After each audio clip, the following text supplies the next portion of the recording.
जय सिया राम। मैं अजय प्रताप सिंह आप सभी का स्वागत करता हूं अपने YouTube चैनल JSRM स्टडीज में। आज का मेरा टॉपिक बच्चों के लिए भी है और उनसे कहीं ज्यादा उनके पेरेंट्स के लिए है। हर पेरेंट्स ये चाहता है कि उसका बच्चा हमेशा क्लास में, हमेशा हर फील्ड में वो हमेशा आगे रहे। लेकिन प्रॉब्लम क्या होती है कि अब ऐसा पॉसिबल तो होता नहीं कि हर बच्चा हमेशा सबसे आगे रहेगा। कोई ना कोई, जाहिर सी बात है, अगर किसी के आगे कोई है तो कोई ना कोई तो किसी ना किसी के पीछे होगा। तो अगर कोई आगे है तो उसके पीछे बहुत सारे लोग हो सकते हैं, बहुत सारे बच्चे हैं, बहुत सारे। फिर उनके जो पेरेंट्स हैं वो हमेशा चाहते हैं कि उनका बच्चा कैसे पीछे से आगे आ जाए। किसी खास तौर पे ये जो वीडियो आपने बना रहा हूं वो है जो पेरेंट्स 40% या 50% के बीच में जिनके बच्चे रह जाते हैं स्कूलिंग्स में, वो अपने बच्चों को बेहतर कैसे बना सकते हैं, कैसे वो उनको 80% और 90% के बच्चों में कैसे अपने बच्चों को वो कन्वर्ट कर सकते हैं। अब ऑप्शंस बहुत सारे होते हैं। कोई कहता है मार करके, कोई डांट करके, कोई समझा करके, कोई कहता है प्यार से डील करेंगे बच्चों के साथ, प्यार से उनसे बात करके उनको समझा कर देखेंगे।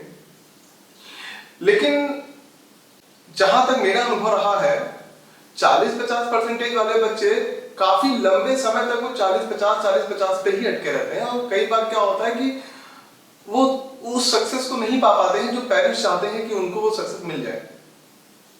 देखिए, कोई पेरेंट्स यहाँ पे स्वार्थी है मैं ऐसा नहीं कहना चाहता। हर पेरेंट्स यही चाहता है कि उसका बच्चा आगे निकले, क्योंकि वो रहे ना रहे, लेकिन उनका बच्चा अगर इस संसार में रहे तो उसको कभी किसी चीज की कमी महसूस ना हो। हर माँ बाप यही चाहते हैं। लेकिन कहां प्रॉब्लम रह जाती है, आखिर पेरेंट्स जब अपने बच्चों को बड़ा कर रहे होते हैं तो उनसे गलतियां कहां पे हो जाती है, बस आज मैं उसी पे आपसे बात करना चाहता हूं। देखिए, हर बच्चों का जो सीखने का तरीका होता है वो अलग अलग होता है। हर बच्चा एक जैसा नहीं है। तो हर बच्चा जब एक जैसा नहीं है तो हर बच्चे को एक ही तरह से सिखाया जाना भी शायद सही नहीं होगा। स्कूल सेम, टीचर सेम, कोई बच्चा बहुत अच्छा कर रहा है, कोई बच्चा बहुत खराब कर रहा है। अब हम अपनी सारी जिम्मेदारियां स्कूल्स पर तो नहीं डाल सकते। कुछ जिम्मेदारियां हमें खुद में निभानी होती हैं एज अ पेरेंट्स। तो देखिए, होता क्या है कि आपका बच्चा हो सकता है कि 7वें महीने में चलना सीखा हो, किसी का 8वें महीने में चलना सीखा हो, किसी का होता है 9वें महीने में चलना सीखा हो जब वो पैदा हुआ होगा। अब किसी की लिमिट है, यानी कि देखिए, लर्निंग जो है, जो सीखना है बच्चे को, चलना या बैठना या खड़े होना, तो आपने उसमें क्या कभी बच्चों को डांटा? मुझे तो नहीं लगता आप में से किसी ने भी अपने बच्चों को कभी डांटा होगा कि तुम 7 महीने में क्यों नहीं चल पा रहे हो, पड़ोस का बच्चा तो 7वें महीने में चलने लगा, पड़ोस का बच्चा तो 8वें महीने में देखो ठीक ठाक अच्छा खासा चल रहा है, तुम क्यों नहीं चल रहे हो? आपने कभी नहीं डांटा होगा ना।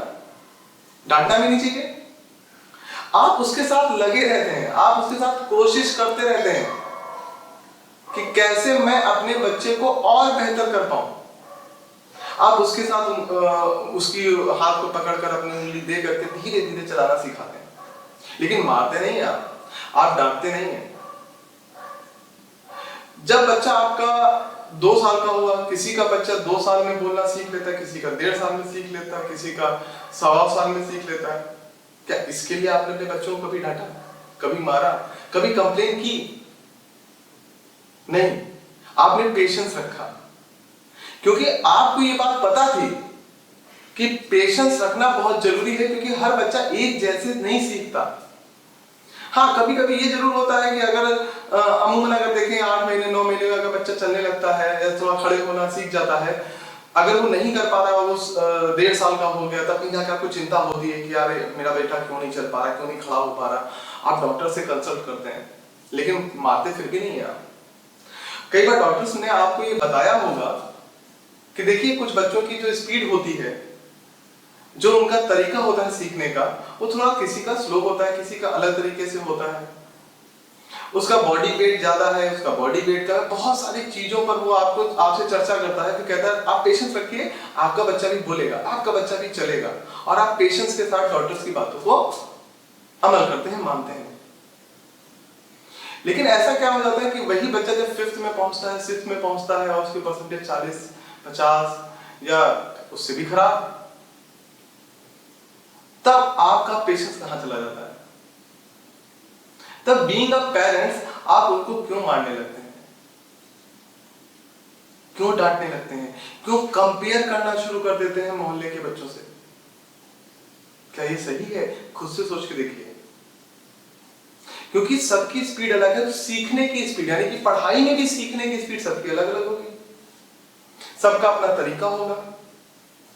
तो क्यों ना हम उन तरीकों पे बात करें कि कैसे हम 40 को 80, 90 बना सकते हैं, कैसे हम अपने बच्चों में इंप्रूवमेंट ला सकते हैं, रादर देन कि हम उनको मारे डांटे। देखिए, जब वो छोटा था तो आप लगातार क्या करते थे? आप लगातार उनके साथ लगे रहते थे। हर दिन ऑफिस से आते थे, हर दिन आप बच्चों को चलाने की कोशिश करते थे। हर माँ तो सबसे ज्यादा प्यार करती है अपने बच्चों को, जननी है, स्नेह है, ममता है। तो आखिर वो ममता 5th क्लास में जब बच्चा पहुंचता है, 6th क्लास में पहुंचता है, 7th में पहुंचता है, वो ममता कहां चली जाती है? जब आप बच्चों को कहते हो कि टीचर्स के पास ले जाते हो, कहते हो मारिए, आपको जितना मारना है मारिए, हम कुछ नहीं कहेंगे। बहुत सारे ऐसे पेरेंट्स हैं, मैं खुद में डील करता हूँ, ऑफलाइन भी मैं पढ़ाता हूँ, तो मैंने देखा है ऐसे बहुत सारे पेरेंट्स मिलते हैं मुझसे। क्या मारना सही हल है? क्या समस्या का सही समाधान है? नहीं। मैं उनसे कई बार बात करता हूं कि देखिए, एट द एंड शायद कहीं जाके लास्ट में मुझे इसकी जरूरत पड़े कि मुझे मारना पड़े। पहला काम मेरा मारने का नहीं है, पहला काम है बच्चों को पहले आप उसके माइंड को समझने की कोशिश करें कि आपका बच्चा कैसे सीखता है। आज की डेट में अगर मैं बात करूं, बहुत सारे पेरेंट्स होंगे अपने बच्चों को लेकर ये परेशान रहते हैं कि मोबाइल बहुत चलाता है, सर ये दिन भर मोबाइल लिए रहता है, मोबाइल की आदत ही नहीं छूट रही है। तो चलिए आज थोड़ा सा इस पर भी बात कर लेते हैं कि मोबाइल की आदत आप पहले कैसे छुड़ाएंगे। सबसे पहले तो चूंकि 90% अगर मैं बात करूं जहां पे मैं रहता हूं, खासतौर पे वहां पे, तो ज्यादातर जो मदर है वो हाउसवाइफ है। तो जो मदर हाउसवाइफ है, यानी कि बहुत समय वो बच्चों के साथ रह रही है फादर के कंपेरेटिवली। तो मदर, एज अ मदर, आप कितना समय मोबाइल पे लगी हुई हैं, आप कितने वीडियोस देख रही हैं, आप कितना टीवी देख रही हैं, उसका असर बच्चे पे पड़ता है। तो आप अगर टीवी देखना, आप अगर मोबाइल देखना कम करेंगे ना, आपका बच्चा अपने आप नहीं लेगा। मेरी भांजी है, अभी 4 साल की भी नहीं हुई है, वो अक्सर मुझसे कहती है, मामा देखो मम्मी देख रही है, मामा मम्मी मोबाइल चला रही है। तो उसके कहीं ना कहीं ये है ना कि ये लोग चला रहे हैं तो मैं क्यों नहीं।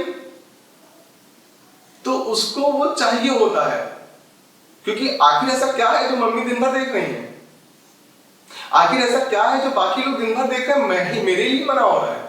तो बच्चा एडिक्ट होता जाता है उसका, जो आप नहीं चाहते। तो पहले आप खुद पे कंट्रोल करिए, फिर उसके बाद बच्चा अपने आप आपको देखकर सीख जाएगा। तो ये तो था मोबाइल चलाने का तरीका, ठीक है। दूसरा तरीका, दूसरी बात जिसपे मैं पहले से था कि आप 40 को 80, 90 कैसे पहुंचाएंगे। सभी लोग सोच रहे होंगे कि कोई जादू की छड़ी मुझे बता दी जाए, मेरा बच्चा भी तुरंत 40 से 90 ले आए। नहीं होगा, बिल्कुल भी नहीं होगा, तुरंत तो बिल्कुल नहीं होगा। हाँ होगा, लेकिन खास तौर पर उन पेरेंट्स के लिए मैं बात कर रहा हूँ जो जिनके बच्चे 3rd, 4th, 5th, 6th, 7th, 8th में हो।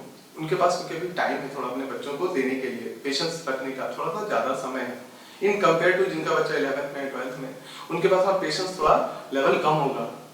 लेकिन आपके पास ज्यादा पेशेंस होना चाहिए, समय ज्यादा है आपके पास। तो आप क्या करिए बीइंग अ पेरेंट्स,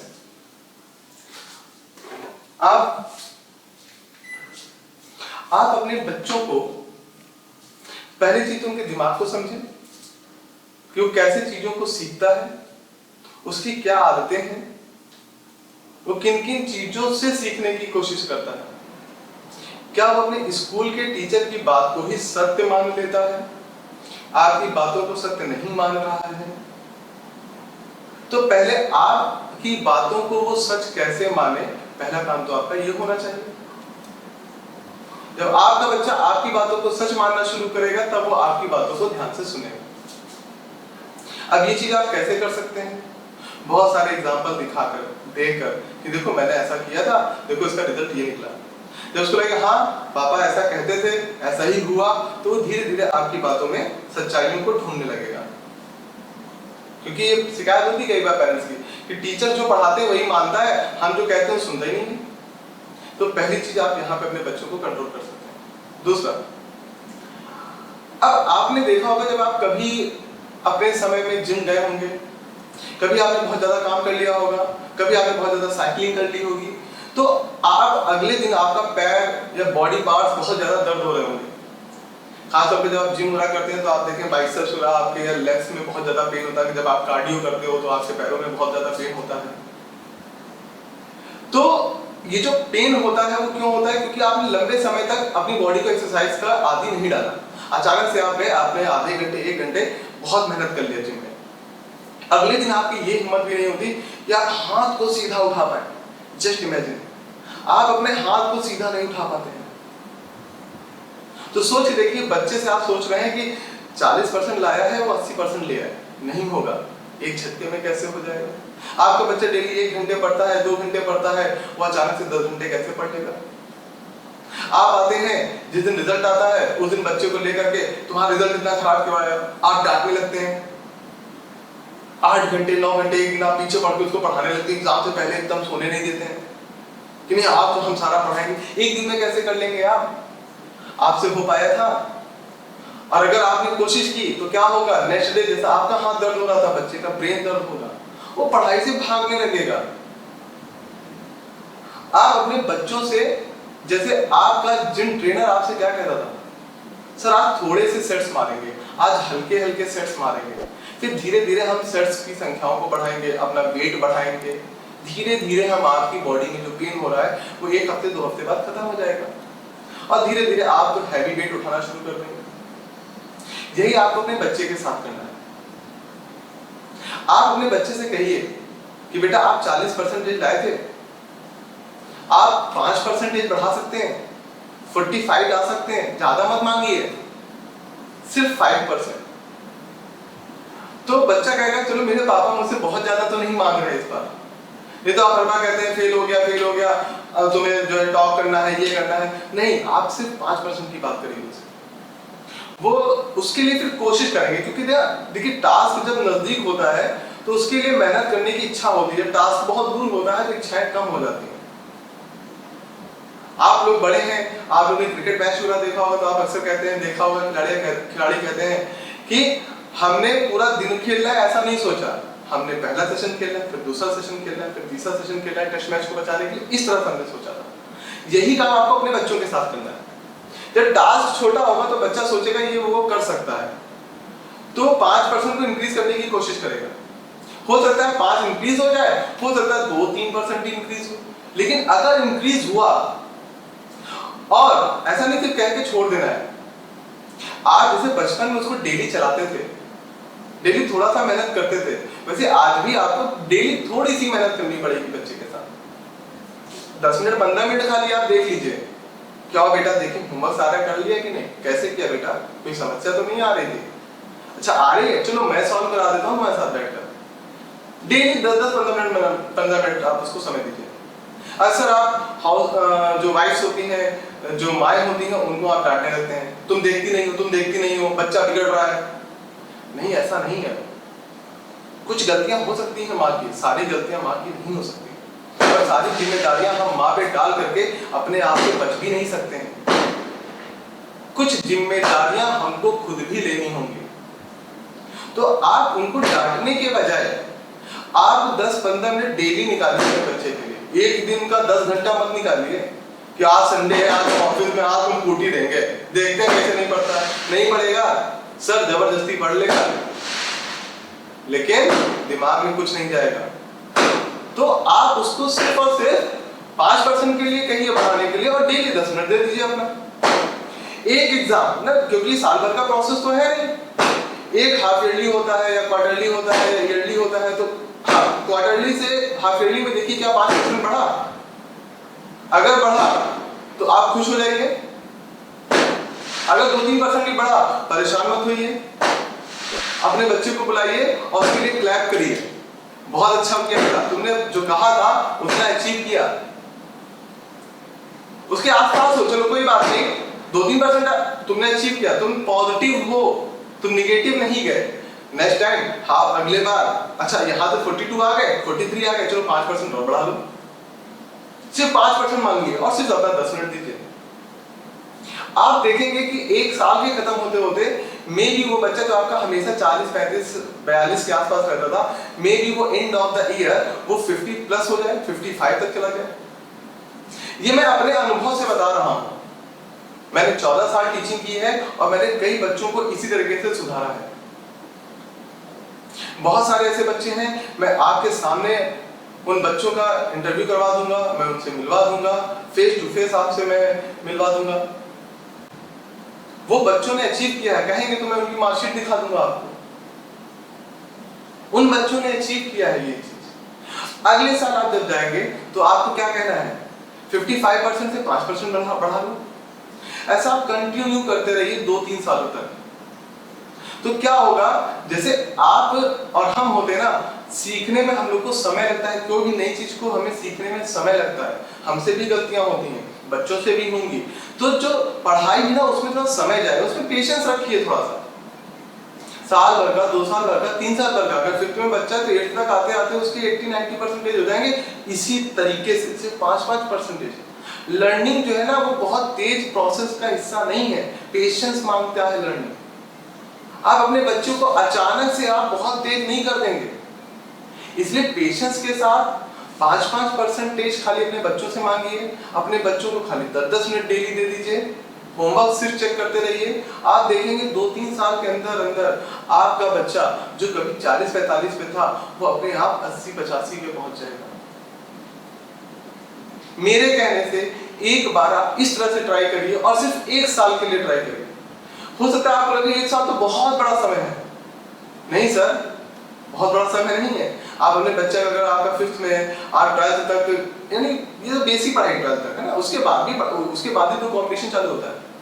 आपके पास समय है कि 7 इयर्स का, तो आप जब तब तक आप देखेंगे आपका 2-3 साल में, और मैं उसमें से मैं 1 साल मांग रहा हूँ, 1 साल करके देखिए। और बच्चों से हमेशा पॉजिटिव बोलते रहिए, निगेटिव मत बोलिए। मोहल्ले में जाइए तो उसकी बुराई मत करिए, 4 बच्चों के सामने उसको बेइज्जत मत करिए।